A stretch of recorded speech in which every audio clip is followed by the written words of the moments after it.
Hello दोस्तों, तो कैसे हैं आप लोग। आई होप आप लोग अच्छे होंगे और स्वस्थ होंगे। भाई आज मैं बहुत खुश हूँ क्योंकि किसी को गिफ्ट मिला है और बहुत ही अच्छा गिफ्ट मिला है। तो चलेंगे वीडियो की तरफ, लेकिन उससे पहले चैनल को सब्सक्राइब करिए, लाइक कमेंट करिए और शेयर कर दीजिए। तो आप लोग सोच रहे होंगे गिफ्ट मिला किसी और को और खुश मैं क्यों हूँ। तो भाई देखो, किसी को भी अगर खास करके लड़कियों को गिफ्ट मिलता है और इतना उनके मनपसंद का गिफ्ट मिल जाए तो खुशी तो होती है। भले ही मुझे नहीं मिला, किसी और को मिला, लेकिन चलो कोई बात नहीं, अगले को ही मिला। तो राखी गिफ्ट ओपनिंग हुई, अनबॉक्सिंग हो गई। और किसकी फैमिली? रंगीला फैमिली। रंगीला फैमिली में दोनों भाइयों ने गिफ्ट दिए थे। सोनम को गिफ्ट दिया और सोनम बहुत ज़्यादा खुश थी गिफ्ट देखते ही, जबकि एक छोटा गिफ्ट था जो उसने देखा, बॉक्स छोटा ही था जो उनके बड़े भैया ने दिया। तो सोनम ने कहा कि भाई ये तो बहुत छोटा है। तो उनके भाई ने बोला छोटा ज़रूर है लेकिन सबसे ज़्यादा महंगा गिफ्ट है। अब ये देखते ही सोनम थोड़ा सा मुंह बनाती है, लेकिन सोचती है चलो हो सकता है कोई अच्छा गिफ्ट ही हो। तो ऐसा कुछ सोच करके भाई पूरा रक्षाबंधन का प्रोग्राम हो जाता है और दूसरे ही दिन भाई अनबॉक्सिंग का वीडियो आ जाता है। जैसे ही वीडियो अनबॉक्सिंग के लिए जाता है, पहले वो बड़ा वाला पार्सल खोला जाता है। उसमें एक गाउन था, बहुत ही सुंदर था, लाइट ग्रीन। उन्होंने बताया कि ग्रीन है, अब कैमरे में तो नहीं दिख रहा था ग्रीन, लेकिन हाँ वो ग्रीन बताया उन्होंने, अच्छा लग रहा था। और उसके बाद दूसरा गिफ्ट खोला जाता है और जैसे ही गिफ्ट खोला भाई, देख करके मैं भी चौंक गई। भाई रंगीला के पापा ने गजब कर दिया, अपनी बहन को गिफ्ट में दिया आईफोन। ठीक है, अब अच्छा तो मुझे भी लगा कि चलो बहन को गिफ्ट दिया है और देना भी चाहिए, ज़रूरी है। राखी का फेस्टिवल ही इसलिए होता है, साल में एक बार आता है बहनों को गिफ्ट देने का। तो संजीव भैया ने गिफ्ट दिया और सोनम बहुत ज़्यादा खुश थी। लेकिन दूसरी तरफ हमने देखा कि जो इनकी पत्नी है, एक वीडियो मैंने लास्ट में अपने वीडियो में ये भी बोला था कि ठीक है भैया सबको गिफ्ट देते हैं, जैसे अपने भाई को फ़ोन दिया, अपने पापा को दिया, अपनी बहन को दिया, सबके लिए कपड़े भी लाते रहते हैं, सबकी इच्छाओं को पूरी करते हैं। जितने का आईफोन आया है तो उसमें से कुछ पैसों का ही वो सामान आ सकता था जिससे कि पूरे घर वालों को आराम मिल जाता, और ख़ास करके कविता भाभी को। जनता बार बार कमेंट करती रही, लेकिन भैया को अपनी पत्नी की कोई फिक्र नहीं है। वो पत्नी जो इनके साथ कदम पे कदम मिलाकर चलती है, हर एक काम उनसे आगे ही रहती है करने में।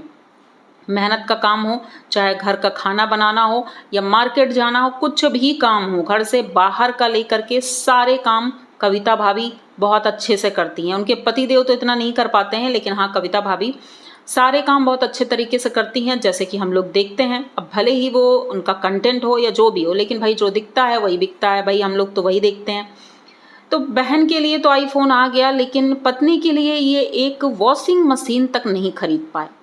भाई जनता कह कह कर थक गई है, लेकिन अभी तक इनके कानों में जूं तक नहीं रहेंगी कि एक वॉशिंग मशीन ला दें, ताकि कविता जी को बाहर जा कर के इतनी मेहनत ना करनी पड़े, झरने में जा कर के कपड़े धुलना, फिर वहाँ बर्तन धुलना, ये सारी चीज़ें ना करनी पड़े, उन्हें थोड़ा आराम मिल जाए।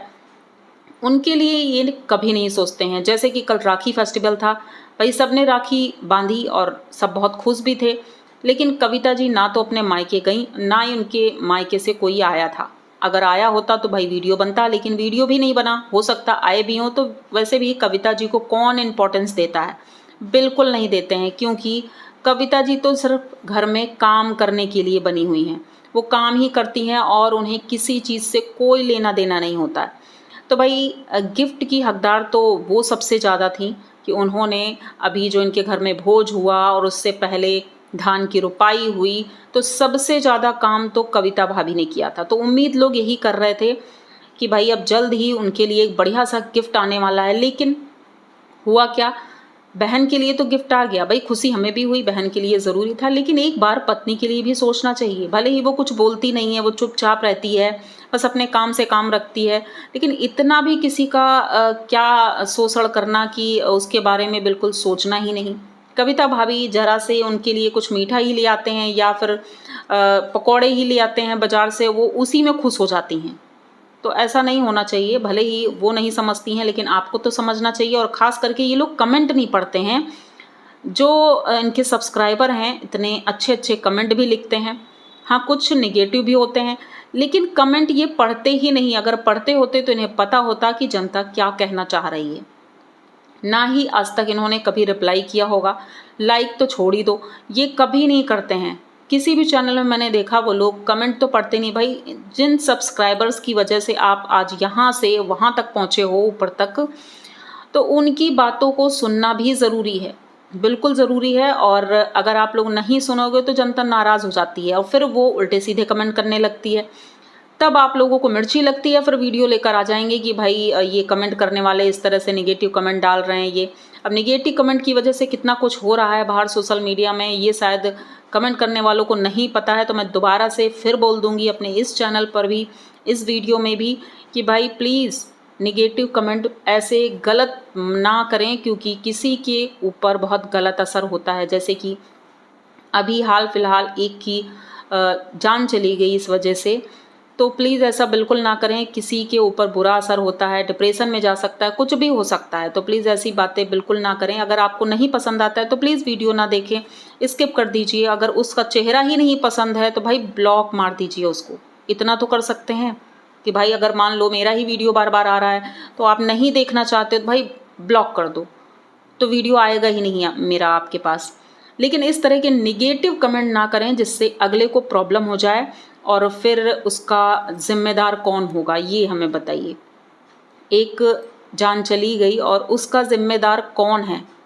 सिर्फ कमेंट करने वाले लोग। वो इतना ज़्यादा डिप्रेशन में चला गया कि भाई उसकी जान ही चली गई। तो ऐसा नहीं होना चाहिए।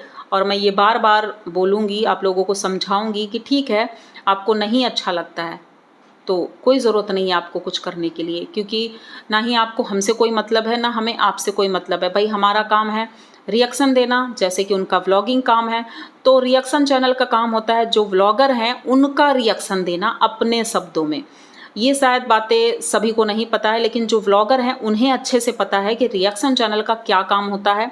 उन्हें बुरा नहीं लगता है, लेकिन ये बिचौलिए जो होते हैं इन्हें बुरा लगता है। तो आप लोग भी समझ जाइए और अच्छे से अपना भी काम करिए। आपका भी काम बहुत अच्छा है, कमेंट करना बहुत अच्छी बात होती है। तो प्यारे प्यारे कमेंट करिए, अच्छे अच्छे कमेंट करिए, मोटिवेट करिए किसी को। तो ये वीडियो मैं यहीं तक रखती हूँ। आई होप आप लोगों को वीडियो अच्छा लगा होगा। अगर वीडियो अच्छा लगा है, सारी चीज़ें समझ में आई हैं, तो प्लीज़ चैनल को सब्सक्राइब करिए, लाइक कमेंट करिए और शेयर कर दीजिए। मिलते हैं जल्दी किसी नए वीडियो में, तब तक के लिए